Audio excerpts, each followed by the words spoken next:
Did you know that anxiety in teens has doubled in the last 10 years? Teen depression and suicide are skyrocketing too. And the reason for all this is sitting in plain sight or in the pocket of your child. Jonathan Haidt's new book, The Anxious Generation, reveals how smartphones and social media are harming our children's mental health. But he's missing some crucial steps that you can take right now to protect your child, regardless of what other parents in your community are doing. In the next few minutes, I'll share not only Haidt's key recommendations for community action, but also 2 powerful strategies that he doesn't fully explore that can transform how your family handles technology, even if your child already has a smartphone. Let's begin by highlighting key points from Haidt's research. Haidt's book has a primary theme that parents today are overprotecting children in the real physical world while underprotecting them in the digital world. We're afraid to let our kids walk to school alone or play at the park without supervision, but we hand them unrestricted access to the entire internet through smartphones, a paradox that's harming their development. Now, this has created a worst of both worlds situation. Perhaps you've even noticed this contradiction in your own parenting. Are you more protective in the physical world than your parents were with you? Share your thoughts in the comments below.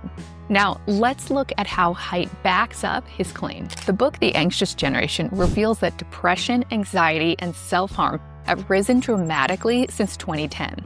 Not coincidentally, around the time that smartphones became widely accessible to teens in countries like the US and UK, Canada, Australia. But it wasn't just the development of smartphones that created this recipe for disaster for our youth. Since the 1980s, parenting has been changing in a way that set our kids up to be more vulnerable to the effects of social media. Parents became overprotective and began overscheduling their kids in structured activities, where a sports coach or a music teacher or some other director was in charge. Children began losing a vital piece of their childhood: free play and independence. Cell phones made this worse by creating a constant contact culture where parents can reach a child at any moment. Haidt argues that by depriving children of free play and independence, they're not developing important skills like negotiation and risk assessment, creative problem solving, and emotion regulation, skills that they need to thrive as adults. The outcome is that they lack resilience. They don't develop what Haidt calls anti-fragility, gaining strength through appropriate challenges. This set our children up for exposure to social media during the critical developmental period of adolescence, to then steamroll them into the current youth mental health crisis. They're exposed to far more harmful content online than most parents realize. As a result, when smartphones became just ubiquitous around 2010, teen mental health began a sharp decline, especially for girls. I hope this short summary brought to light that Haidt presents compelling research to support his theory that the decline in free play and introduction of social media directly correlates with rising rates of depression and anxiety in teens. Understanding this paradox helps us to see that we need to flip the script, allowing more freedom in the physical world while providing more protection in the digital world. Next, I'll outline Haidt's 4 important recommendations for community action. Haidt doesn't just shed light on the alarming connection between smartphones and youth mental health. He provides 4 clear, practical recommendations for community-wide solutions. First, no smartphones until 9th grade. By partnering with other parents in your child's school or social circle who commit to delaying smartphones, you remove the peer pressure element, so your child won't feel like the only one without a smartphone. And they can't guilt you into getting one before high school, because when multiple families agree, kids can't use the everyone has one argument. By the way, there's a great resource with alternatives to smartphones that let you stay in touch with your child without giving them internet access and social media, which I'll link to in the description below. Second, no social media until age 16. Again, this works best as a community effort. So when your child's friends aren't on social media, staying off of these platforms becomes much easier for everyone. The research shows that waiting until 16 allows the brain to develop more of the impulse control and emotion regulation that's needed to handle social media pressures. 3, persuade your child's school to become phone-free, at least during class time, but ideally for the entire school day. The research on how phones impact attention is shocking. Even having a phone in your backpack, not in your hand, just nearby, significantly reduces attention. Our kids need focus time for learning, and phone-free schools create that environment. If you're worried about how to get in touch with your child, Height suggests alternatives like call-in school office, which was the standard practice for decades before cell phones existed. Fourth, advocate for more independence, free play, and responsibility in childhood. This includes both individual parenting choices and community-wide changes, like designating neighborhood hangout spots for Friday afternoon playdates. It also means advocating for reforming child neglect laws that can legally punish parents for allowing reasonable independence. Laws that sometimes state that a child can't be left home alone until they're suddenly old enough to babysit other children. These community-wide actions allow parents to take control and change the narrative on how smartphones will impact our kids without relying on change from tech companies. Important as these community recommendations are, the anxious generation failed to mention two important actions that parents can take within their own homes to protect their own children, regardless of what other parents choose to do. The first strategy is simple but powerful. When your child gets a smartphone, they don't need 24/7 access to it.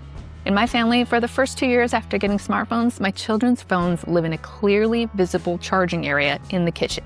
They can take their phones when we leave the house, but the devices are returned to the charging station when we get home. They can check messages or make calls when needed, but phones don't travel with them around the house and absolutely never stay in their bedrooms overnight.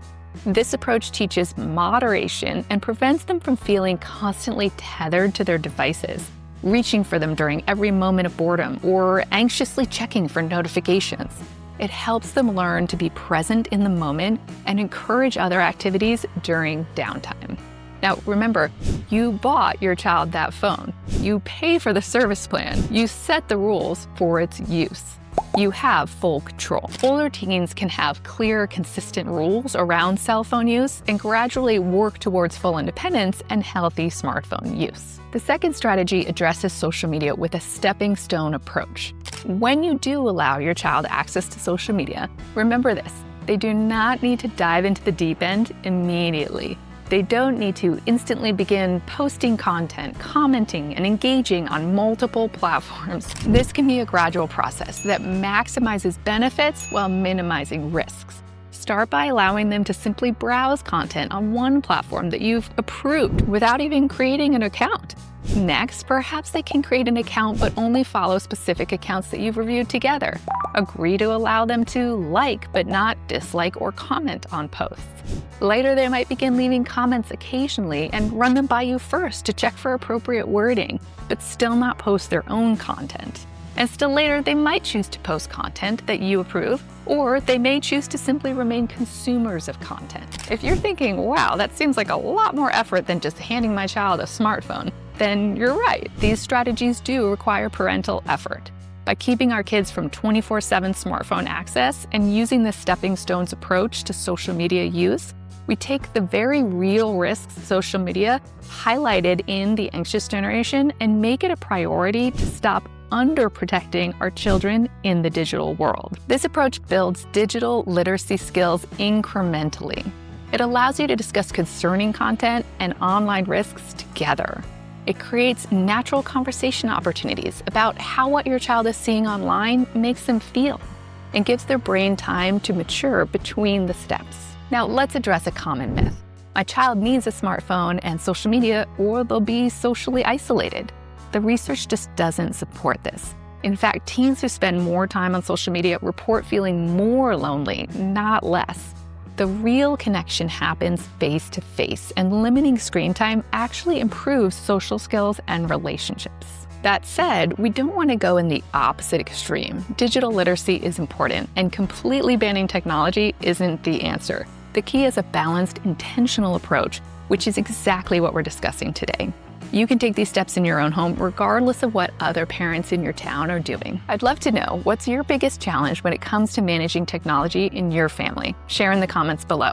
And if you found this helpful and want to learn more about my stepping stones approach to social media, make sure you're subscribed and check out my next video on how to keep your child safe on social media. Remember, you have more power than you may think to shape your child's relationship with technology. Keep up the good work on your amazing parenting journey.